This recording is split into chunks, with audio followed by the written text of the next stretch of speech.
아니면 당신도 벅차라. 손이 시려워 꽁 발이 시려워 꽁 겨울바람 때문에 꽁꽁꽁 네 추운 겨울 꽁꽁 얼어붙은 여러분의 마음을 따뜻하게 녹여줄 법방송 MC 김현웅입니다. 반갑습니다. Last Christmas I gave you my heart. 여러분께 마음도 드리고 법도 드리는 변호사 신유진입니다. 흰 눈 사이로 썰매를 타고 달릴까 말까. 자, 여러분 겨울에 망설여지신다고요? 노노노. 법 앞에서 망설이지 마십시오. 망설이지 않는 빅데이터 전문가 전민기입니다. 네, 저 팀장이 그 연구 흉내를 잘못 내네. 이거를 너무 망설이네. 줬어야 되는데. 너무 망설여. 나 마음이 확 해야지. 안 돼요. 달릴까 말까 달릴까 말까 이렇게 해야지. 그대 보시네요. 말릴까 말까 말릴까 말까. 이게 흰 거 좀 그리고 이렇게. 그나저나 얼마 있으면은 지금 크리스마스기도 한데 동지가 돌아옵니다. 예. 벌써? 예, 그래서 동지에는 팥죽인데 동지 팥죽 먹어본 기억이 있으세요? 저는 굉장히 오래돼가지고 기억이 잘 안 나요. 저는 저희 어머니께서는 팥죽을 해주셨던 기억이 있어요. 집에서. 맞아요. 옛날에 집에서 많이 저희도 팥 할머니가. 갈아가지고. 그러니까요. 네. 근데 팥죽도 워낙 잘들 해가지고 팥이니까 네, 사 먹잖아요. 주로. 맞아요. 네, 거기에 이제 새알 이렇게 넣어가지고 네. 요즘에 두 가지를 팔더라고요. 새알 넣은 거, 밥알 넣은 거. 네. 저희 마나님은 새알 넣은 거 싫어하시고 밥알 넣은 걸 좋아하시더라고요. 새알 넣으면 많이 퍼진다고. 네, 밥알 넣은 걸 좀 오래 둬도 안 퍼지더라고요. 네. 그래서 포장해서 둘 때는 새알을 따로 주세요. 그러니까. 네. 근데 동지의 팥죽을 왜 먹는지 아세요? 제가 안 그래도 김현욱 아나운서가 물어볼 것 같아가지고 네. 그 옛날 책이 있습니다. 동국세식이라고 네. 공공씨라고 하는 중국 그 신화에 나오는 네, 네. 강의 신인데 이 아들이 있었어요. 이 아들이 동짓날에 죽어서 전염병을 일으키는 귀신이 됩니다. 네. 근데 이 아들이 생전에 붉은 팥을 굉장히 싫어하고 두려워했기 때문에 이날 팥을 먹으면 귀신들을 물리쳐준다라는 그런 이야기가 나온 겁니다. 믿거나 말거나예요. 전설의 고향 네. 이거예요. 예전에 맞아요. 우리 전세 고양이라는 거 프로도 있었고 네. 사실은 그 붉은색 뭐 피를 네. 문간에다 발라놓으면 네. 맞아요. 귀신이 거기는 피해간다. 그래서 팥이 붉어서 비슷한 효과가 있다. 뭐 이런 얘기도 있었고. 그럼 예. 귀신이 무서우신 분들은 올해 네. 꼭 예. 동짓날 팥죽을 드셔야겠네요. 예. 네. 우리가 꼭 물리쳐야 할 잡기가 있잖아요. 바로 코로나 잡기입니다. 이 잡기도 꼭 반드시 물리칠 수 있길 다시 한번 바라봅니다. 자, 동지가 됐다는 건 더욱 동장군이 기승을 부리기 시작했다고 볼 수 있는데 이럴 때일수록 반드시 점검해야 하는 것이 있죠. 네, 그렇습니다. 네. 자동차입니다. 자동차. 네, 만약에 차를 끌고 나갔다가 네. 차에서 불이라도 나면 네. 얼마나 걱정이고 얼마나 무섭습니까? 차에서 물론 빨리 뛰어내려야죠. 네. 역시. 근데 이게 사람이 네.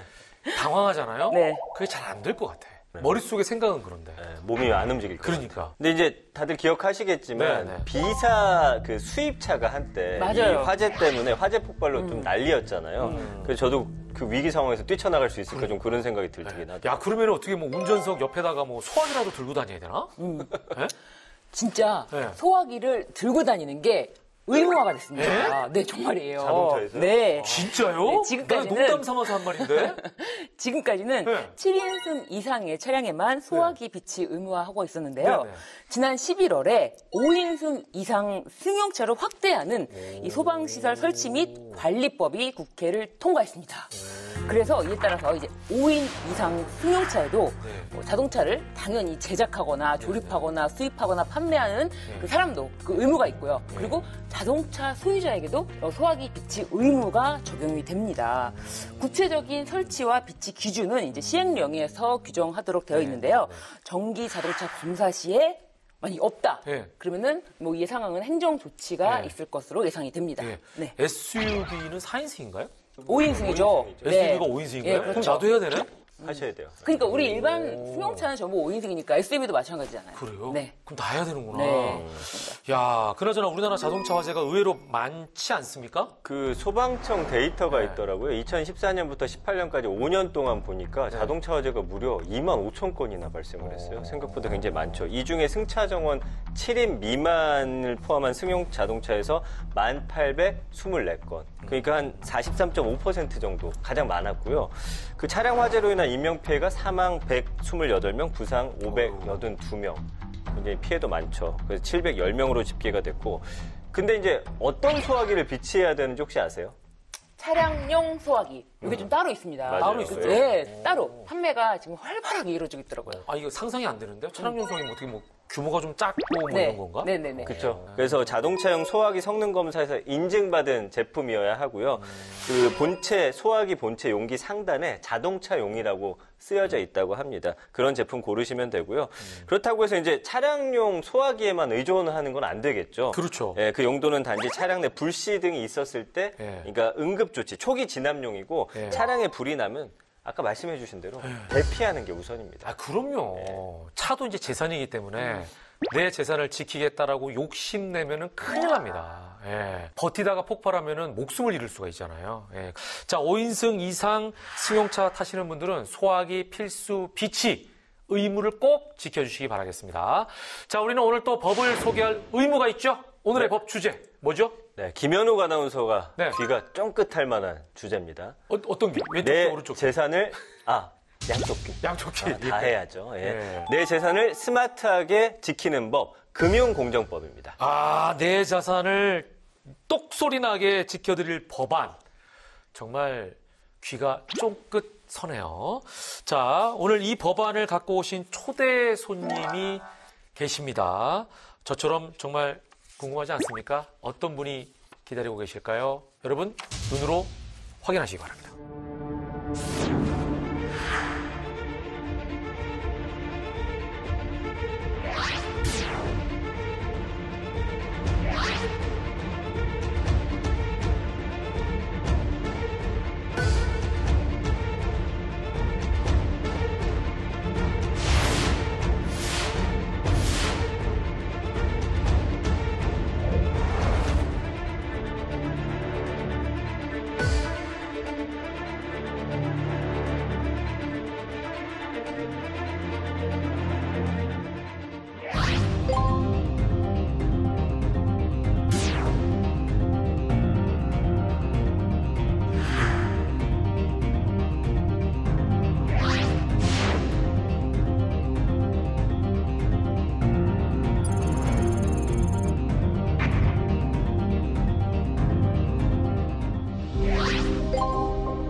여러분, 포주부라고 하는 말을 아십니까?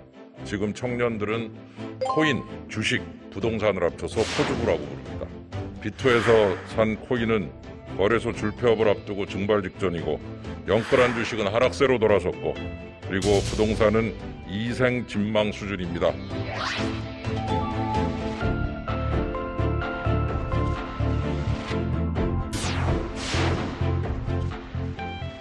비트코인은 이제 자산이 돼가지고 거래가 막 되고 있고, 이제 이거를 진흥을 좀 시키자. 그럼에도 불구하고 코인 시장이 너무 좀 이렇게 어지러운 게 있으니 규율도 좀 하자.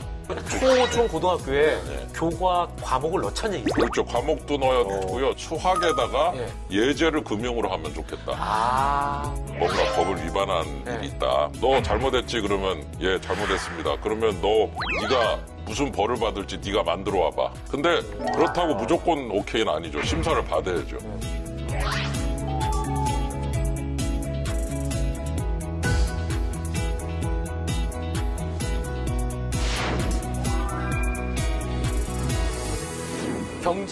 경제에 의한 경제를 위해 태어난 분이신지도 모르겠습니다. 대한민국 국가대표급 금융 전문 국회의원 윤창현 의원님 나오셨습니다. 어서 오십시오. 네, 안녕하십니까. 반갑습니다. 네, 반갑습니다. 네.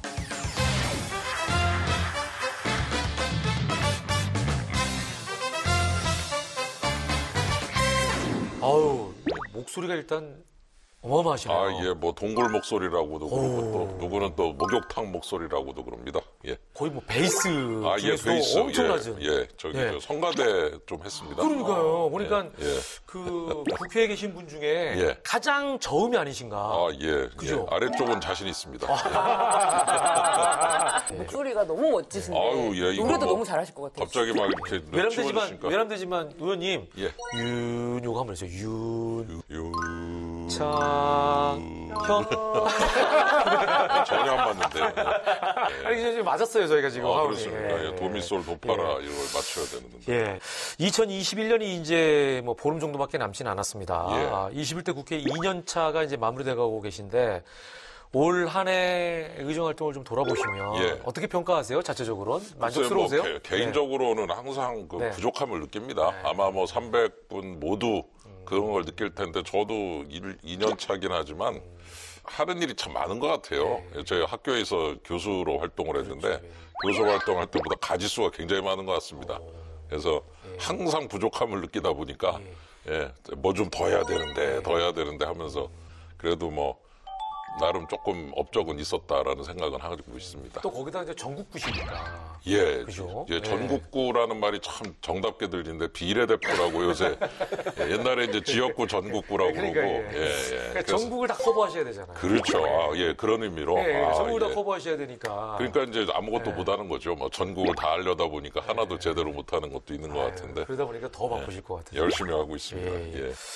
자, 얼마나 열심히 하셨으면 최근에 또 상을 받으셨습니다. 2021년 대한민국 최우수 법률상 국감 스코어보드 대상에서 정무위 부문에서 최고점을 받으셨어요. 아, 예, 축하합니다. 예. 아이고, 고맙습니다. 예. 이거 뭐, 여기서 또 이렇게 네네네. 새삼 또 말씀을 주시니까. 예, 또 어떠세요, 소감이? 글쎄요, 뭐, 이제 상대적으로 좀 열심히 했다, 뭐, 혹은 뭐, 지역구 의원님들에 비해서 아마 좀 더 시간을 들여서 전문 분야에 노력을 했다라는 거 하고, 그 다음에 이제 여러 가지 그 사안들이 많이 나와서 그런 것들을 좀 파헤치는데 시간을 좀 많이 들였던 기억이 나고요. 좋은 그런 또 평가를 받아서 참 과분하다는 생각을 하게 됩니다. 예. 앞으로도 더 이제 좀 부담스럽기도 하시겠어요, 내년에도. 그렇죠. 작년에도 받았고 올해도 받았으니까 그러니까 내년에 내년에도. 못 받으면 이제 내려가는 거니까. 예. 정점을 찍었는데 그다음에는 그렇죠, 이제 예. 이거 유지를 하셔야 되는데. 유지를 해야 되는데. 아유, 그냥 벌써부터 땀 나는데, 그냥. 아유, 뭐. 근데 인생을 쭉 돌아봐도 네. 그냥 꾸준히 열심히 사셨던 분 같아요. 아, 이제 예, 아유. 청주에서 태어나셨고 그 대전고등학교 나오신 다음에 이제 서울대 가셨는데 제가 대전 출신입니다. 그래요? 아이고, 반갑습니다. 한밭. 한밭, 예, 한밭이죠. 대전고등학교는 정말 예전에 저희 아버지 때는 진짜 충청남도뿐만 아니라 막 전라도에서도 오고 전국 각지에서 왔거든요. 수재들이. 뭐, 대부분 이제 할 줄 아는 게 공부밖에 없어서, 예, 다른 거를 열심히 안 하고. 말이 좀 이상한가요? 죄송합니다. 그렇죠? 예. 근데 의원님이 경력이 보니까 예. 물리학과로 입학을 하셨는데요. 예. 여기서 만족하지 않으시고 또 경제학과까지. 학사 편입이라고 그랬어요. 7학번 물리학과 졸업하고 그다음에 이제 3학년으로 가니까 예. 8학번을 다시 주더라고요. 예, 그래서 이제 2번 졸업한 거죠. 이야, 그러시네. 그러면은 그런 말씀하신 것처럼 물리학으로 그런 토대를 이루시고 나서 예. 이제 그렇다면 이제는 돈이다 경제를 잡으러 간다 그래가지고 경제학과로 다시 가신 건가요? 처음에 돈 벌러 간 건 아니고요. 예, 대자보라고 그랬죠. 예. 이렇게 교내 게시판에다가 크게 이렇게 게시판 같은 직접 거 이제 써가지고 예, 그런 거를 이렇게 읽어보니까 경제 문제가 많이 나오더라고요. 뭐 신식민지 국가 독점 자본주의다, 뭐 식민지 반봉건 사회로 하면서 우리 사회를 규정하고 우리 사회가 나아갈 바를 어떻게 가야 되느냐 이런 거를 가지고 나름 논쟁도 많이 하고 뭐 그게 다 옳다 이건 아니지만 예, 그런데 굉장히 재밌더라고 읽어보니까. 그래서 야, 사회과학도 자연과학 못지않게 재밌구나 하는 거를 느끼면서 이제 한번 경제 문제를 한번 공부해보자 이런 생각을 좀 하게 돼가지고. 그러니까 뭐 공부는 내가 보니까 다 섭렵하신 것 같아요. 학부적으로 지금 보세요. 그 다음에 미국 시카고 대학교 대학원 박사과정을 거쳐서 한국의 대표 금융 전문가로 금융연구원장까지 하셨고, 그러니까 이제 이쪽 다 이제 이게 다 어떻게 보면 다 숫자를 만지는 그런 분야고, 그렇죠. 그리고 나서 이제 국회로 들어오셨는데 어떻게 그러면은 정치의 길은 선택을 하신 거예요? 그게 그래서 궁금해요. 그 교수로 활동을 할 때 시민단체 활동을 좀 했어요. 네. 예, 그래서 이제 우리나라에서 좀 기업들에 대해서 조금 부정적인 시각이 너무 많고 사실 기업들이 이제 좀 나쁜 짓도 하지만 또 일자리를 만들고 세금도 많이 내고 그러니까 그렇죠. 조금 어떻게든지 예. 기업 친화적 환경 같은 걸 만들어야 되지 않느냐라는 차원에서 정치라는 것이 이제 그런 제도를 만드는 면이 있으니까 그런 거를 좀 한번 열심히 해보자라는 차원에서 관심을 많이 가지게 됐습니다. 그 금융 전문가이셔서 네네. 그런지 이제 올해 초에 병역법이 통과가 됐는데 네. 예. 그 의원님이 발의하셨거든요. 거기 보면 이제 장병 내일 준비 적금 이런 게 있어요. 근데 어떤 내용인지 좀 예, 그 뭐 간단하게 말씀드리면 이제 우리 저 군으로 복무하시는 분들께한테 우대금리를 드리는 겁니다. 예, 은행에서 우대금리로 좀 더 드리고 군내에 있을 동안에는 그렇죠, 있을 동안에. 적금을 들을 때 적금을 들을 우대금리를 때 우대금리로 줘서 해서 한 나중에 이제 5%가. 전역하고 나서는 그걸 좀 활용할 수 있게 하자. 활용할 수 있게 하자. 그래서 괜찮네요. 근데 그거를 이제 만들었는데 거기서 국가에서도 한 1% 더 드리는 걸로 해놨는데 은행에서 주는 금리만 챙기고 네. 그 국가에서 주는 1%를 안 주고 있길래 이거 저기 약속 위반 아니냐. 그래가지고서 이제 1%를 얹어서 확실하게 챙겨드리자. 요새 뭐 1%가 작다면 작지만 또 지금 기준금리가 1%시대니까 뭐 1% 포인트 그거에 또 의미가 있잖아요. 그래서 확실하게 약속을 지키자. 이렇게 해서 사실상의 여야 합의로 이거를 들여서 조금이라도 플러스가 되게 하자. 이런 차원에서 병역법을 갖다가 준비를 해서 그럼 지금 주고 있는 거예요? 예, 이제 주고 있습니다. 약속을 지키고 있는 거죠.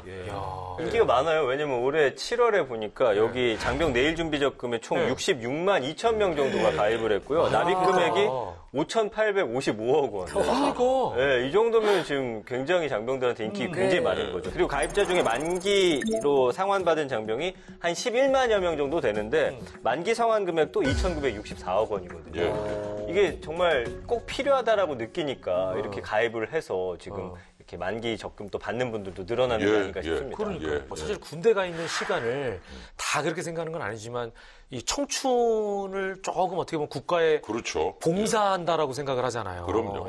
그래도 어떤 거기에 상응하는 좀 대가를 준다. 예, 조금이라도 차원이니까. 좀 플러스가 되게 만들어드리고. 저희 때는 한 달 월급이 2만 5천 원인가 했던 걸로 기억을 이게 지금은 많이 몇십만 원으로 높아졌더라고요. 네, 그러면 지금 이율이 꽤 높아졌어요. 붙거든요, 이게. 잘 모아가지고 나중에 나가서 뭐 대학 어떤 그 등록금을 등록금도 쓴다든지 써도 되고 뭐. 이런 식으로 자기가 계획을 세우면 인생에 도움이 될 것 같아요. 애인하고 뭐 데이트 자금 써도 되고. 그러니까요. 뭐. 예.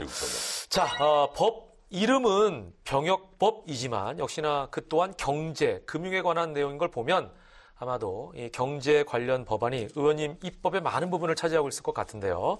오늘 주제, 내 재산 스마트하게 지키는 법. 개인적으로 무척 기대가 됩니다. 자세히 살펴보죠. 차트 준비됐죠? 네, 차트로 준비를 해봤습니다. 윤창현 의원님의 내 재산 스마트하게 지키는 법, 바로 금융공정법이고요. 그 첫 번째 법안은요. 네. 또 하나의 금융, 디지털 자산 지켜드릴게요. 가상자산 기본법입니다. 야, 디지털 자산, 가상 투자의 시대잖아요. 예, 이게 젊은 맞습니다. 층들도 워낙 많이 하고 있고 이게 규모가 엄청나게 급증하고 있죠. 예, 뭐 아주 엄청납니다. 뭐 하루 거래되고 20조 뭐 이렇게 되니까요. 예, 대단합니다. 예. 저 의원님도 혹시 예, 저는 직접 하면 정무위원회 위원이라 혹시 또 제가 또 미공개 정보를 이용했다 소리 들으면 안 돼가지고 안 되죠. 저는 안 하고 있는데 열심히 훅 여쭤봤는데 안 보고 해보셨어요? 보고 있습니다. 실제로 그렇습니다. 그러니까 이제 열풍이라고 했는데 어느 정도였냐면 올해 초만 해도 비트코인 급등 후에 가상자산 투자자하고 그다음에 투자금이 굉장히 많이 증가를 했어요. 그래서 하루 가상자산 거래액이 8조 원을 넘어섰었거든요. 그러니까 이게 지난해 하루 평균 거래 9,759억 원에 비해서 무려 8배나 불어난 수치예요. 얼마나 올해 정말 많은 돈들이 여기에 몰렸나 알 수가 있고요. 가상자산 거래 열풍이 불어닥쳤던 게 지난 2017년 말에서 2018년 초인데 그때하고 비교해도 3배나 넘는 그런 규모가 됩니다. 그래서 2021년에 국내 가상자산 투자 열기가 유례없는 정말 대기록을 세우고 있다라고 볼 수가 있는데 어떻게 보면 돈이 갈 데가 없으니까 그럴 수도 있다. 예. 근데 이제 가상자산 하면 우리 머릿속에 이제 대표적으로 그냥 비트코인 정도 떠올리시는 분들이 많은데 아마 그렇진 않거든요. 굉장히 좀 다양하고 복잡한 걸로 알고 있는데 우리 또 의원님께서 경제 전문가이시니까 예, 요 설명을 좀 들어보면 좋을 것 같아요. 네, 요거 좀 강의를 좀 듣죠. 뭐 실판 준비해드릴까요? 이거 아닙니다. 이게 귀 쫑긋 세우겠습니다. 아이고, 그거 사실 이제 제일 좋은 거는 어느 거 사면 오른다 이런 얘기를 해야 되는데 이제 제가 그런 얘기는 할 수가 없고. 그거 이제 증권방송 나가셔서. 예, 그렇죠. 예, 비트코인이라고 하는 것이 이제 아주 그 야심찬 그 의도를 가지고 만들어진 네티즌들이 어느 날 이제 은행들 혹은 중앙은행이 화폐를 발행하는데 왜 중앙은행이 화폐 발행하는 것만 써야 되냐. 그리고 또 전 세계 중앙은행이라고 할 수 있는 미국은 또 달러를 발행해서 전 세계가 다 쓰잖아요. 기축통화죠. 그렇죠. 예, 그걸 다 이제 없애버리고 네티즌끼리 화폐를 발행하자. 온라인상에서. 그리고 그 모든 거래 기록을 모든 사람들이 다 같이 공유하는 그런 형태로 바꾸면 그러면 그냥 네티즌끼리 만드는 그러니까 화폐 무정부주의입니다. 예, 정부 필요 없다. 그렇게 해서 시작된 게 이제 비트코인이 시작이 됐는데 비트코인이 원래는 화폐를 목표로 했어요. 근데 나중에 되니까 이 화폐의 가치가 막 왔다 갔다 하니까 화폐가 어떻게 가치가 왔다 갔다 하냐. 이건 자산이다. 그래서 이제 가상화폐가 가상자산이 돼버리고 그러니까 투자의 어떤 대상이 투자 대상이 돼버렸어요. 그리고 나서 그러면은 뭐 화폐는 어떡하냐 그랬더니 이 화폐는 중앙은행이 직접 디지털 화폐를 발행하자. CBDC라고 부릅니다. 센트럴 뱅크 디지털 커런시라고. 그래서 그런 코인도 새로 지금 중국에서 준비 중이고 비트코인은 이제 자산이 돼가지고 거래가 막 되고 있고 이런 식으로 해서 이더리움이다 뭐 해서 막 나오고 이러면서 처음에 이분들이 생각했던 그 설계도하고 달라졌어요, 지금 상황이. 방향이 좀 다르게 가고 있어요. 근데 이제 다르게 가는데 계속 가고 있어요. 아유. 자꾸 진화를 하니까 좀 이렇게 북돋아줘야 되는 거 아니냐. 새로운 걸 자꾸 만들고 자꾸 새로운 그 분야로 진출해서 일자리 만들고 기업 만들고 그래서 이제 이거를 지능을 좀 시키자. 그 다음에 또 하나는 그럼에도 불구하고 코인 시장이 너무 좀 이렇게 어지러운 게 있으니 규율도 좀 하자. 그래서 지능과 규율이라는 이제 두 개를 가지고 이 가상자산 기본법을 접근하고 있는데 어떻게 보면은 이게 처음에는 이게 이상하게 가면은 이걸 막거나 그렇죠. 못하게 해야 되는데 그렇죠. 예. 불가항력적이라는 거죠. 그렇죠. 왜냐면은 대중이나 모든 그 전 세계의 사람들은 이걸 열광하고 쓰기 시작하니까 그렇죠. 예. 막는 것보다는 오히려 이걸 진흥하고 올바른 방향으로 유도하자 이제 이런 의도신 것 같아요. 그리고 진화를 시켜야 되는 거죠. 그러니까. 진화. 그래서 그런데 이 가상자산 기본법이 지금 제정안이에요. 그렇죠. 제정안이죠. 이 가상자산에 관련된 특정 금융거래정보법이 이미 있는데 왜 이와 같은 기본법이 제정안이 된다고 보시나요? 예. 그 특정금융거래정보법 그냥 줄여서 특금법인데요. 네네네. 특금법 내용은 그 뭐냐면은 이 가상자산 거래 같은 걸 이용해서 자금 세탁을 못하게 만든 법이에요.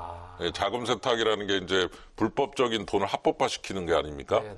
코인을 이용한 이런 그 이상한 자금 세탁을 못하게 하려고 만든 법인데 가만히 보니까 이 법만 가지고 아까 말씀드린 코인 산업을 진흥시키기가 어렵더라는 거죠. 이거를 특수 목적법이네요. 그렇죠. 그걸 막기 위한 법이지 진흥하기 위한 진흥을 법이 아니거든요. 그래서 새로 법을 만들어서 여러 가지 다양한 형태로 제대로 갈 수 있도록 도와주자. 저는 처음에는 내가 조금 이해가 안 되고 그래서 야 이런 거를 해야 되냐 이러다가 요새는 좀 마음을 접고 일단 좀 해봐라. 그렇죠. 열심히 해보고 계속 가봐라. 그리고서 나중에 한번 평가해보자. 그리고 불공정 거래 없이 한번 한 방향으로 쫙 가다 보면 새로운 기회가 자꾸 생기는 게 아니냐. 이런 얘기. 취지는 너무 저희가 이해를 합니다. 그럼 의원님 일단 개괄적으로 가상자산 기본법의 골자를 조금 짚어주시면 좋을 것 같아요. 그래서 어떤 내용이 들어가 있는 거예요? 우선 정의도 들어가 있고, 그다음에 이제 아까 말씀하신 규율. 예를 들어 뭐 코인이나 이런 거를 발행할 때 어떤 걸 지켜야 되며, 뭘 지켜야 되고, 심사는 어떻게 해야 되고, 이 코인이 상장할 때는 어떻게 해야 되고. 그러니까 어떻게 보면은 이제 코인을 그 만들 때 모든 지켜야 될 규칙 같은 게 다 들어가 있네요. 그다음에 거래할 때는 또 어떻게 해야 되고. 거래할 때 이제 미공개 정보 이용 금지라든가, 시세 조정 금지라든가, 이렇게 해서 뭐 좀 조심해야 될 것들. 어떻게 보면 주식을 발행할 때 주식하고 이런 거랑 비슷하게 이렇게 만드셨구나. 그런 것도 있고, 그다음에 이제 아까 말씀드린 지능의 문제, 뭐 기금 같은 거를 만들어서 더 잘 되게 도와준다든가, 또는 뭐 가상자산 관련한 종합 정책을 수립하는 위원회를 만들어서 그 위원회를 통해서 계속해서 가상자산 산업 진흥 정책을 수립해서 계속해서 추진을 하도록 법에다가 명시해 놓고 이렇게 해서 크게 보면은 지켜야 될 규칙과 규율, 그다음에 이 산업에 잘 되게 하기 위한 지능의 방안, 요 두 개가 네. 큰 축 두 개로 들어가 있다고 보시면 그러니까 됩니다. 가상자산에 대한 모든 그 발행부터 이거를 활발하게 진행시키기 위한 게 다 들어있다 이렇게 생각하면 그렇게 되겠네요. 보면 되죠. 예. 그러니까 의원님께서 지금 가상자산에 대해서 어떻게 하면은 이거를 진행시킬까 그렇죠. 살펴봤더니 이거 별도의 기금을 예, 설치하고 기금도 있습니다. 그 또 한 가지가 이 가상자산 정책조정위원회 통해서 이제 앞으로의 계속 발전시킬 수 있는 산업으로 키우겠다. 예. 이런 법이 내용이 담겨 있다는 말씀이신 거죠? 예, 그 어떻게 다 읽으셨어요? 그래? 아이고, 참. 저도 정리 한번 해보겠습니다. 그러니까 결국 가상자산 산업을 진흥하되 거래는 이제 바로 잡고 소비자 보호를 위한 사업자 규제까지 포괄하는 예. 그야말로 기본법인 셈이네요. 아, 예, 아주 정확하게 정의를 해주셨습니다. 저도 받았어요. 아이고. 이제 저 디저만 받으면 돼요. 저만 받으면 됩니다. 아이고, 가상자산 투자를 젊은 친구들이 요즘 많이 하는데 그 결과가 있죠. 그 전국 경제인연합회가 여론조사 기관하고 이제 그 조사한 걸 보니까요. 네.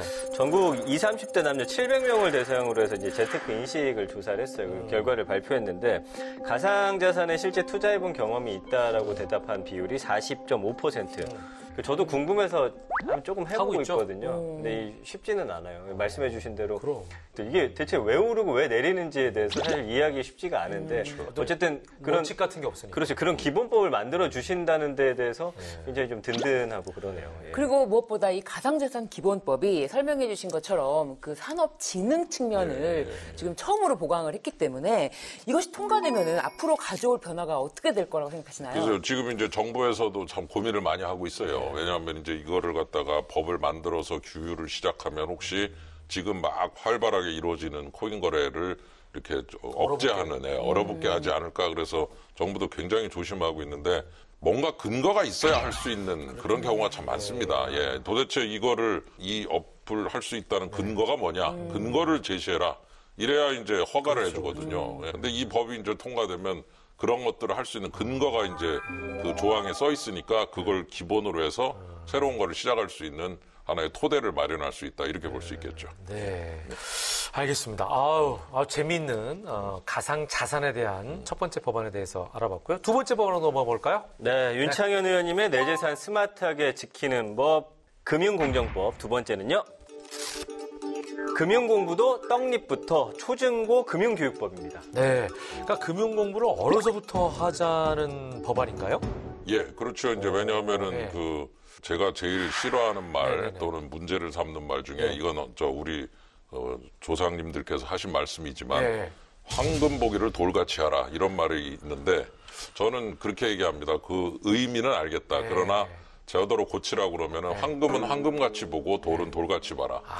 저는 그렇게 얘기하고 싶어요. 역시 경제학자다운. 예, 그러니까 이 돈에 대해서 이런 그 조선시대 이제 선비사상 같은 거 보면 이렇게 좀 물질적인 걸로부터 물질 초월해서 만능주의로부터 그렇죠. 벗어나자. 이제 그런 거는 다 알지만 그러나 가끔 보면은 그런 식으로 물질로부터 벗어나서 사는 것처럼 하다가 나중에 물질을 더 챙기는 사람도 많이 있고. 그래서 그렇게 하지 말고 좀 이렇게 드러내자. 세뱃돈 받으면 엄마가 그건 어린애들이 돈 내라서 뭐해. 그리고 뺏어가잖아요. 그리고 안 돌아오잖아요. 예, 여태까지 뺏긴 게 얼마입니까? 예. 그러면 우리가 초, 중, 고등학교에 교과 과목을 넣자는 얘기세요? 그렇죠. 과목도 넣어야 되고요. 제가 네. 금융연구원장 할 때는 네. 생각해낸 게 그걸 하나 더 신설하면 너무 어렵다고 하니 예. 수학에다가 예제를 금융으로 하면 좋겠다. 그래서 금융이 수학 계산 많이 해야 돼요. 예를 들어서 뭐 내가 주식을 얼마를 샀는데 그렇죠. 어떻게 네. 하니까 이걸 얼마나 몇 남았냐 프로다, 이런 식으로. 이런 식으로. 아니면은 뭐 여태까지 엄마한테 뺏겼던 세뱃돈의 현재 가치를 계산해봐라. 아마 이러면은 와, 그냥 갑자기 막 자다 현실적인 말고 문제가 일어나서 나오니까. 막 네. 내가 엄마한테 뺏긴 게 지금 저 10년 전에 얼마고 5년 전에 얼마고 이런 거. 계산하기가 재밌긴 하겠네요. 재미 엄청 있죠. 눈이 막 이만해지겠죠. 그냥. 초롱초롱해지겠네. 아니, 그런 이게 식으로. 물리학과와 경제학과가 접목이 되니까 그러니까. 이런 그렇죠. 정말 금융과 수학이 접목이 돼요. 되니까 그렇지. 어마어마한 시너지가 꼭 좀 한번 했으면 좋겠는 게 바로 그런 건데 사실은 수학 예제를 금융으로 넣어보면 굉장히 재밌는 게 많습니다. 그러니까 두 가지네요. 수학 예제를 금융으로 하든지 그렇죠. 교과를 따로 하나 만들든지. 만들든지 하는 방법이 있는데 제발 좀 잘 좀 한번 이게 정착됐으면 좋겠습니다. 그렇게 해서 어른이 됐다는 게 결국 뭡니까? 돈을 자기가 관리하는 게 어른이잖아요. 그런 얘기하면 안 되겠네. 너 어릴 때부터 돈 밝히면 안 돼. 그렇죠. 그렇게 하면 안 되고 자꾸 관심을 가지고 관리를 잘할 수 있게. 저는 이제 아이들을 늦게 낳아가지고 5살이거든요. 예. 두 아이가. 예. 오늘부터 그렇게 얘기하겠습니다. 야, 니네 오늘부터 돈 밝혀. 그렇죠. 예. 아빠랑 같이 얘기하자. 그리고 뭐 물어볼 거 있으면 물어봐라. 이렇게 해서 서로 드러내놓고 얘기하면서. 그러니까 이게 양성화 시켜가지고. 양성화를 해야죠.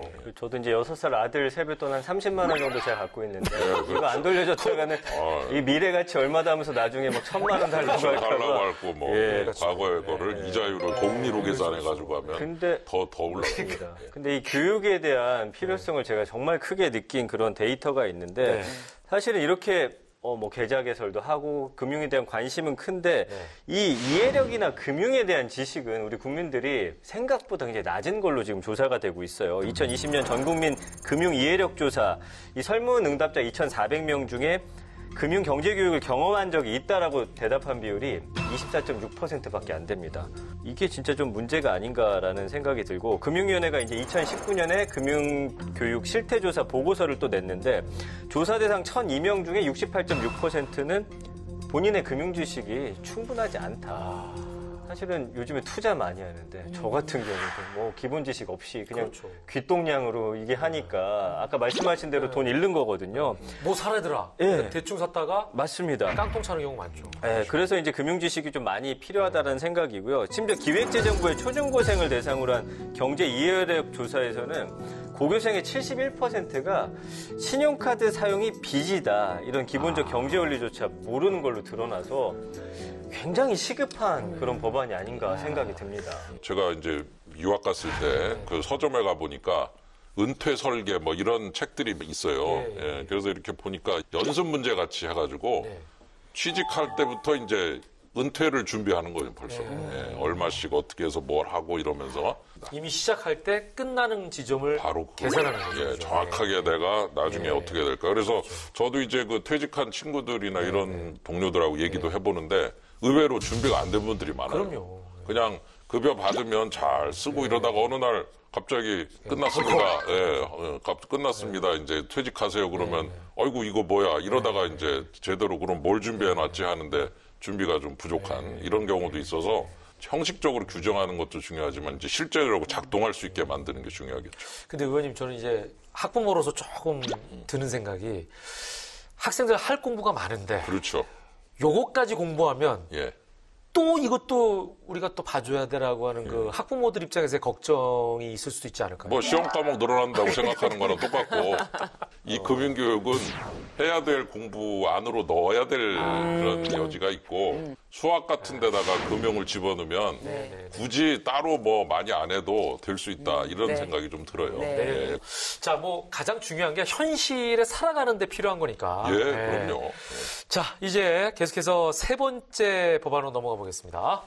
네, 윤창현 의원님의 내 재산 스마트하게 지키는 법, 금융공정법 세 번째 법안은요. 법 이전에 뜻이 같다면 동의의결제법입니다. 정식 명칭은 대리점거래 공정화법입니다. 야, 이건 좀 어렵네요. 예. 법 이전에 뜻이 같다면. 동의의결제. 생소하네요. 동의의결제. 그러니까 동의의결제. 예, 이게 어려워요. 생소하죠. 어렵죠. 예. 동의의결제. 어렵네요. 들어보시면 간단한 게 이제 뭔가 법을 위반한 일이 있다. 뭐 하도급법이라든가 가맹점법이라든가 그랬을 때 그 위반한 거를 다 조사해가지고 불러서 이제 뭐 쫙 계산해서 이제 한참 지나야 나와요. 얼마 뭐 이런 식으로 뭐뭐뭐 해 이렇게 법을 이제 그 안 지켰으니까. 그런데 그러면 또 이걸 부과하면은 또 가만히 안 있어요. 또 저기 법원 갑니다. 또 소송해요. 또 소송해요. 이제 막 한참을 해서 나중에 뭐 낸 돈 중에 돌려받기도 하고. 그래서 이건 뭐냐면은 그렇게 하지 말고 너 잘못했지 그러면 예 잘못했습니다. 그러면 네가 무슨 벌을 받을지 네가 만들어 와봐. 내가 그러면 이제 스스로 그러면 내가 요거 고치고 요거 하고 그다음에 돈을 얼마 내고 이렇게 해서 다 시정하겠다. 딱 왔어요. 딱 심사해 보니까 네 죄를 잘 알아. 그러면은 오케이. 그렇게 하면 이제 벌을 스스로 자기가 정하는 거예요? 자기가 정하는 거죠. 근데 그렇다고 무조건 오케이는 아니죠. 심사를 받아야죠. 그 벌을. 받아가지고 좀 모자란다 그러면 좀 조정하고. 뭐 조정할 수도 있고. 그게 이제 말하자면 너 잘못했지. 예. 몇 대 맞을래? 10대 맞겠습니다. 뭐 이런 거. 근데 10대 정도면 괜찮거든요. 예, 자기 잘못을 뉘우치고 있고 시정하겠다는 의지가 보인다. 그러면 10대를 때리는 거죠. 그런데 이제 지금같이 10대 맞을 정도로 생각하고 있는데 100대를 그냥 너무 때린다. 과하게. 그러면 이제 가만히 안 있고 막 법원 도착하고 소송하고 또 항소하고 그다음에 또 저 종전거래위원회에서 그 재미있는 예산이 있어요. 그 저 처음에 이제 부과해서 저기 벌금을 받았잖아요. 나중에 소송에서 저기 일부를 돌려줘라 그러면요. 그거 이자 쳐서 줘야 돼요. 그 돈도 꽤 됩니다. 그러네요. 예, 그래서 우리가 이 동의결제 개념은 바로 이 부분을 서로 대화를 해가면서 시정을 하면 빨리 시정이 되거든요. 그러네요. 근데 이게 실제로 원래는 당사자 간에 있었던 건데 이거를 이제 확대해가지고 그렇죠. 예, 공정위에서도 그렇죠. 법 위반 행위 상대자와 함께 이렇게 해서 합의를 통해서 이렇게 결론을 내리면은 확실히 신속하게 그리고 실질적으로 해결되니까 굉장히 많은 비용을 절감할 수가 있고 효율적인 제도 같아요, 저는. 예, 그래서 이제 네. 이것만 하라는 게 아니고 추가로 하나 열어놓고 이쪽 길로 갈 수도 있으니 이런 길로도 가봐라라고 하는 가능성이니까 앞으로 이제 얼마나 호응을 받을지 는 모르지만 저는 저 정부와 민간 기업이 너무 이렇게 상하 뭐 관존 민비 갑을 뭐 이런 게 아니라 좀 그렇죠. 눈높이 좀 맞췄으면 좋겠어요. 좀 조심스럽게 여쭤보고 세금도 좀 그렇게 하면 안 될까요? 글쎄요, 사실은 세금도 내가 낼 때 요 정도 내면 안 될까요? 그렇죠. 근데 그거는 이제 저 법에 써 있으니까 이제 그거는 조금 어렵죠. 예. 그거 몇 프로라고 써 있기 때문에. 예. 저는 사실 동의결제 이번에 처음에 들었는데 예. 꼭 필요하구나. 근데 우리도 이미 이런 거를 좀 도입해서 활용되고 있는 그런 예. 분야가 있습니까? 그 저 공정법 일부하고요. 그 몇 개 있습니다. 근데 이걸 전부 제가 지금 쫙 8개로 확장을 했습니다. 뭐 유통업법, 하도급법, 가맹사업법, 방문판매법 이런 또 거. 확장하신 거네요. 예, 거기다가도 그런 거를 집어넣어서 너무 저 기업들 편히 봐주는 거 아니냐 이게 아닙니다. 예, 그런 거 조사하고 뭐 확정 짓고 뭐 하는 과정에서 굉장히 오래 그 비용이 드니까 그거를 서로 대화를 통해서 풀 수 있으면 우리가 원하는 목적도 달성하면서 그 안 좋았던 상황이 확실하게 시정이 돼버리는 겁니다. 금방 시정이 되거든요. 그러네요. 예, 그런 말씀 거죠. 듣고 보니까 효과가 굉장히 많이 있을 것 같아요. 있을 수 있다는 얘기죠. 세 가지의 그 법안을 의원님과 말씀을 나눠봤는데 굉장히 현실적인 그런 법안들을 다 발의하신 게 아닌가 이런 생각을 해봅니다. 예. 자, 경제하면 우리는 참 어렵다라는 생각을 많이 하는데 오늘 의원님의 설명을 듣고 보니까 그렇게 어려운 것만 아니다. 또 이런 생각도 들고요.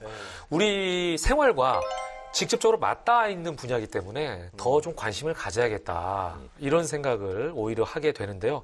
의원님 인생에서 금융을 한마디로 정의한다면 뭐라고 생각하세요? 글쎄, 피할 수 없는 과제죠, 뭐. 뭐 피해갈 수 없잖아요. 예, 숙명이잖아요. 우리 모든 사람이 다 돈 관리하고 어른 되면은 다 그거를 제대로 해야 또 제대로 된 삶을 영위할 수 있으니까 그런 부분을 피할 수 없다면 이제 잘 관리하고 즐길 수 있게 도와줘야 될 대상 아닌가 그런 생각이 듭니다. 저는 이제 의원님 말씀을 잘 듣고 보니까 모든 금융에 대해서도 차근차근 공부하면은 포기하지 않고 하면은 나도 할 수 있겠구나. 나도 할 수 있어. 이런 생각도 좀 들기도 하는데 이제 올해 남은 기간이 얼마 안 남았는데 앞으로의 입법 계획은 어떠신지 글쎄, 좀 말씀 부탁드릴게요. 지금도 뭐 계속 그런 그 국민의 삶을 좀 도움을 드릴 수 있는 법들 그런 것들을 계속 찾고 있고 조금이라도 그 개선할 수 있는 여지가 있다면 열심히 좀 찾아보도록 하겠습니다. 가상자산도 아마 추가로 뭐 개정해야 될 여지도 많이 있을 것 같고요. 입법 과제를 발굴을 해서 조금이라도 좀 생활에 도움이 되는 쪽으로 모든 그 정책이 갈 수 있도록 좀 최선을 다해볼 생각입니다. 일단은 항상 나라의 그 위정자들도 그렇고 가장 최우선으로 삼는 게 경제잖아요. 예, 경제 활성화. 예, 예. 그래서 윤 의원님이 하셔야 될 일도 더 중요하지 않을까 이런 생각이 드는데요. 국민들께 하시고 싶은 말씀 있으시면 마지막으로 마무리 말씀해 주시면 좋을 것 같습니다. 그 경제 문제에 대해서 좀 더 솔직하고 그냥 담백하게 서로 얘기도 좀 나눴으면 좋겠고요. 그리고 우리 경제가 지금 조금 어렵고 힘든데 뭐 그래도 또 새해 또 잘 될 수 있는 여지도 많이 있으니까 그런 부분에 대해서 좀 용기를 가지고 또 희망을 가지고 담대하게 잘 헤쳐나가면 좋지 않을까 그런 생각이 듭니다. 네. 자, 내년이 이제 흑범띠라고 하는데 멋지게 도전하고 성취하시는 한 해가 되시길 바라겠고요. 우리 경제의 미래를 환하게 열어줄 입법 활동 제가 또 응원하고 기대하도록 하겠습니다. 바쁘신 동안 나와주셔서 고맙습니다. 감사합니다. 건강하십시오. 감사합니다. 네.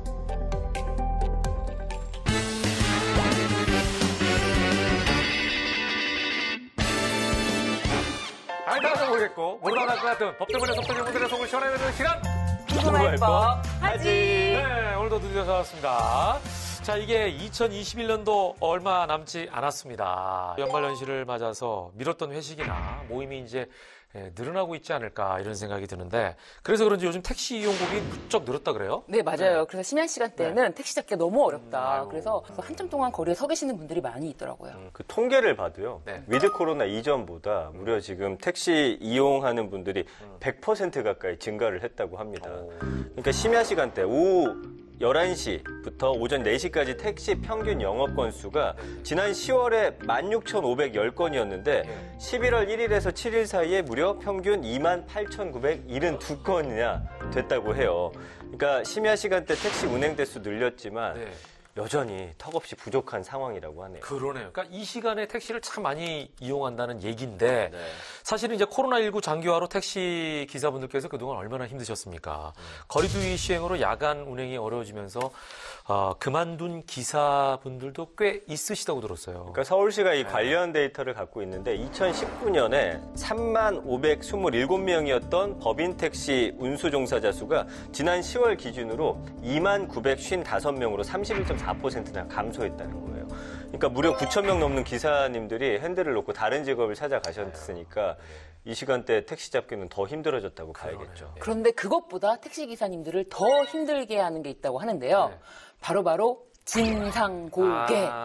그렇죠. 예. 특히 이제 이 새벽 시간에 타는 손님들은 거의 취해서 타시는 분들 많잖아요. 예, 그러다 보니까 아마 실랑이도 있을 것 같은데 그래서 오늘 소개할 사연도 진상고객 때문에 곤욕을 치른 택시 기사분의 사연이 준비되어 있습니다. 과연 어떤 이야기일지 시작해 보겠습니다. 출발! 아우, 상남씨 술 아주 잘 마시네. 아주 술 먹는 하마야, 하마. 자, 내 잔 한 번 더 받지? 아유, 부장님. 아유, 안 돼요, 안 돼. 상남씨 더 마시면 큰일 나요. 아유, 정말. 꽐라. 그런 꽐라가 없어요. 알았다, 괜찮아. 불러. 부장님 더 주셔. 지가 우리 회사 공식 술 먹는 하마랑께요. 크크크크. 쭉. 술이 들어간다. 어깨춤을 추고 말 거야. 아유, 또 시작이야. 벌써 알았다, 소주 일단 5병을 넘게 마셨어. 난 오늘 못 데려다 주니까 알아서 가. 아, 그래. 자네 너무 많이 마신 것 같으니까 자제 좀 하지, 그러나. 하마가 아니라 루돌프가 됐어. 코가 벌개졌구만. 너다의 그 사진 커는 매우 반짝이는 커. 상남인 코는 여기지요. 평소 술을 좋아하지만 주사가 심한 진상남 씨. 그날도 회식 도중 주량에 비해 술을 많이 마셨는데요. 사건은 집에 귀가하는 도중 일어나고 맙니다. 3차 가자고. 3차 가고 3차. 3차 같은 소리 하고 있네. 빨리 택시나 타. 아유, 오늘은 제발 좀 집에 곱게 좀 가자, 정말. 아유, 정말. 기사님, 잘 부탁드려요. 아, 예. 아, 손님, 어디까지 가세요? 여기도 태랑 아파트까지 가는 우리 집 앞에서 3차 콜 3차. 아, 손님, 여의도 태랑 아파트 다 왔습니다. 그래요. 자, 택시비 받아보려. 예? 아, 이게 뭐예요? 아, 왜 담배를 왜 줘요? 택시비 주세요, 손님. 택시비. 아, 여기 택시비 있잖아요. 담배. 4,000원 나왔으니까 1,000원에 담배 한 개비씩 4개비 너 해라 마 4개비 해라. 아, 진짜 이 사람 안 되겠구만. 그 경찰서로 차 돌릴게요. 경찰서 가서 말씀하자고요. 뭐라 경찰서. 아니 이 자식이 꼴 4,000원 가지고 쪼잔하게 경찰서. 에이 화딱지나서 못 참가네 이 자식아. 이봐요. 지금 뭐 하는 거예요? 지금 운전 중에 위험하게. 그만해요. 목적지에 도착하자 진상남 씨는 택시비 대신 담배 4개비를 택시기사에게 건넸고 이를 거부한 기사의 머리와 눈 주위를 폭행한 것. 결국 두 사람은 경찰서까지 가서 실랑이를 하게 됩니다. 이보세요, 경찰 양반. 내가 이 택시비도 못 받고 심지어 이 사람한테 맞았다고요. 에? 선생님, 택시비도 안 내시고 택시 운행 중인 기사를 폭행을 해요? 내가 다 때릴만 이렇게 때린 거 아니겠어. 건방지게 내가 주는 담배도 안 받고 쪼잔하게 그거 4,000원 가지고 그냥 경찰서를 간다고 그러니까 내가 그냥 이게 화딱지가 나야 안 나요. 에라 그냥 돈벌레 같은 자식. 뭐? 내가 운전하고 택시비 달라는 게 당연하지. 뭐 돈벌레라고? 뭐 그런 너는 술벌레냐? 내가 너 콩밥 먹이고 만다잉? 가만 안 둬! 에이, 한 명 더 가져와. 진상이랑 바보 연기는 김현우 아나운서가 아니, 익숙해요.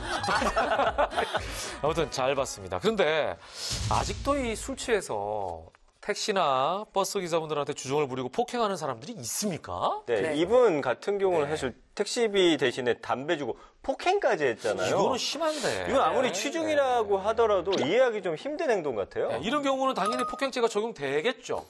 당연히 이제 네. 적용이 되지 않을까요? 네. 기사님 폭행도 말이 안 되는데 운전하고 있는 사람 네. 이거 너무 위험하잖아요. 이렇게 되면 좀 처벌이 가중되지 않을까요? 그렇지 않아요? 네, 맞습니다.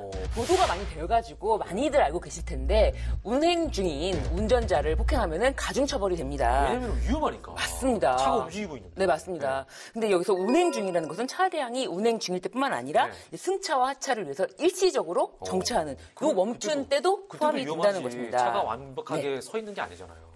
맞습니다. 그래서 요 점을 명확하게 명시하고 있습니다. 그러면 이제 궁금한 게 네. 그냥 일반 폭행이랑 운행 중의 폭행 좀 처벌이 어떻게 달라요? 일단 운행 중 자동차 운전자에게 폭행을 협박한 사람은 네. 5년 이하의 징역 또는 2천만 원 이하의 벌금에 처해지게 되는데요. 만약 해당 범행으로 누군가에게 상해까지 입혔다면 3년 이상의 유기징역에 처해지며 피해자가 사망에 이를 경우에는 무기 또는 5년 이상의 징역형이 선고될 수가 있습니다. 그렇군요. 네. 근데 차량 운행 중에 폭행을 한다 그러면 무건하면서 이렇게 하는 경우는 없잖아요. 그렇죠. 예, 심한 무슨 뭐 폭언을 한다든지, 예? 욕을 한다든지, 네. 협박을 한다든지 이런 경우가 좀 동반되지 않겠습니까? 이럴 때 처벌은 더 가중되나요? 일단 말씀하신 것처럼 네. 이게 자연스럽게 네. 수반되는 행위라고 해서 그렇죠. 예를 들면은 네. 뭐 살인 행위에서 네. 의복 손괴가 수반되는 행위라서 이 손괴를 별도로 처벌하는 게 아니거든요. 그래서 이거는 이제 특수 이렇게 폭행하는 부분에 포함이 됩니다. 그래서 운행 중 자동차 운전자를 폭행, 협박, 네. 폭행 또는 협박에 포함이 되는 행위라고 볼 수가 있어요. 자, 그렇다면 우리 사연으로 좀 돌아와 볼게요. 이 진상남 씨 욕하고 폭행을 했습니다. 이런 분은 어떤 처벌을 받게 되나요? 이 사건도 실제 있었던 일입니다. 아, 그래요? 실제 택시 기사분에게 네. 담배 4개비를 주면서 진짜로? 택시 기사님께 받아라 택시비다라고 하고 정말 택시 기사님이 경찰서로 가겠다 그랬더니 왜 쪼잔한 남자라고 하면서 폭행을 했는데 폭행을 막 진짜 막 이렇게 한 건 아니고 뭐 자세히 나온 제가 판결문을 보니까 이제 눈 주위 그리고 머리 뭐 1회, 2회 그래서 총 3회 정도를 이제 가격을 한 것 같아요. 근데 크게 뭐 부상을 입거나 그러신 건 아닌 것 같아요. 상해에 이르지는 않은 폭행. 그러니까 상해랑 폭행이랑 엄격히 구별하거든요. 그래서 이 사건에 대해서는 벌금 1,200만 원이 선고됐습니다. 네. 그 택시비 4,000원 아끼려다가 1,200만 원 벌금 내고 또 이제 전과까지 더해진 셈인데 근데 아직도 있잖아요. 택시 기사님들 상대로 해서 폭언, 폭행 이런 일이 자주 발생한대요. 얼마 전에도 그 20대 남성이 40대 택시 기사님 이제 폭행하면서 뭐 못 배워서 택시 기사하냐, 무슨 대학 나왔냐 이렇게 폭언하면서 폭력 휘둘러가지고 사회적으로 또 큰 파장을 일으키기도 했습니다. 네, 맞습니다. 지금 말씀하시는 사건은 굉장히 좀 피해가 심각했던 사건이고 우리 사연에서의 사건은 벌금 1,200만 원이면은 돈으로 떼우는 거 아니야? 너무 이렇게 쉽게 넘어가는 거 아니야? 라고 생각하실 수도 있지만 이 사건은 수사 단계에서부터 피해자가 이제 합의가 돼가지고 피해자가 계속 처벌을 좀 경하게 받게 해달라라고 이제 탄원을 한 거예요. 그런데 지금 우리 전 팀장님이 말씀하신 것처럼 이렇게 폭행을 통해서 뭐 중태까지 빠뜨리게 하고 얼마 전에도 실제로 뭐 50대 이제 승객이 기억나요. 예. 네, 60대 기사를 심하게 폭행을 해서 이제 중태에 빠지게 하기도 했는데요. 이런 일이 계속 이제 발생하게 되면서 서울시는 지난 9월에 운전기사 폭행과 같은 이런 상황을 대비해서 카드 결제 버튼만 누르면 예. 자동으로 이제 경찰에 신고가 되는 신고 시스템을 12월부터는 도입하겠다고 밝혔습니다. 일종의 네. 비상벨, 그렇죠. 한라인이네. 네. 예. 한동안 버스 기사님의 안전 문제가 대두되면서 버스 기사 옆에 보호막이 생기기도 했고 택시 기사분들도 사실은 보호막 설치를 하신 분들도 꽤 많이 보였었습니다. 이제 택시 기사님을 위한 보호막까지 법적으로 설치해야 되는 게 아닌가. 이런 생각이 들기도 하네요. 맞아요. 그동안에는 이제 네. 그분들이 원하는 분들은 설치를 하는 걸 제가 보긴 봤거든요. 이제 네. 법적으로 해야 되는 게 아닌가. 그래요. 네. 그 택시 기사님들의 안전이 네. 중요한 거는 뭐 너무나 당연한 일인 것 같고요. 네, 네. 사실은 그분들의 안전이 지켜지는 게 그 시민의 안전한 대중교통 환경을 또 조성하는 거거든요. 네. 그래서 앞으로 택시 기사님들의 안전이 보장되는 그런 사회가 됐으면 좋겠습니다. 네. 자, 택시 기사분들도 힘들고 또 연말인데 웃을 수 없는 우리 자영업자분들은 얼마나 힘들까 싶습니다. 사실 지금이 대목 아니겠습니까? 뭐 좀 웃을 수 있는 소식 같은 건 없어요? 그나마 좀 네. 좋은 소식이 있어서 가져왔는데요. 코로나 때문에 답답하고 막막한 자영업자들을 위해서 이 세금 부담을 완화할 예정이라고 합니다. 이 대표적으로는 이 부가가치세 예정 고지 제도를 개선했는데요. 이 부가세 예정 고지 기준 금액이 30만 원에서 50만 원으로 상향된다고 합니다. 그렇군요. 네. 예, 사업자가 보통 1년에 2번에 걸친 과세 기간 중 일정 금액의 부가세를 중간에 미리 내야 하는데요. 이걸 부가세 예정 고지라고 하지 않습니까? 그 기준을 상향하면 부담이 좀 줄긴 하겠다는 생각이 듭니다. 맞습니다. 네. 그 납세자가 재난이나 도난 등으로 재산에 심한 손실이나 사업에 현저한 손실이 발생한다든지 부도 또는 도산 우려 그리고 납세자 동거가족의 질병 중상으로 6개월 이상 치료 그리고 사망 등에 해당하는 경우에는 재난 등으로 인한 납부고지 유예, 납부기한 연장 사유로 인정해서 2022년부터 예정고지 대상에서 제외를 시켜줄 그럴 예정이고요. 또 예정고지 세액이 30만 원 이하인 경우에는 예정고지하는 1월과 7월에 해당 과세 기간에 부가세를 일괄적으로 납부하면 된다고 합니다. 이 기준이 50만 원으로 늘어나니까 우리 자영업자 사장님들 납세 부담을 조금은 줄여드릴 수 있겠네요. 네. 이게 뭐 크게 도움이 되지는 않겠지만 그래도 어떻게 보면 작게나마 숨쉴 구멍이 됐으면 좋겠다라는 생각이 듭니다. 자, 아무쪼록 12월에 얼마 남지 않았지만 아픈 기억은 털어내고 미래를 설계하는 어느 때보다 의미 있는 연말이 되기를 바라겠습니다. 저희는 다음 시간에 다시 찾아오겠습니다. 알면 당신도 먹태라!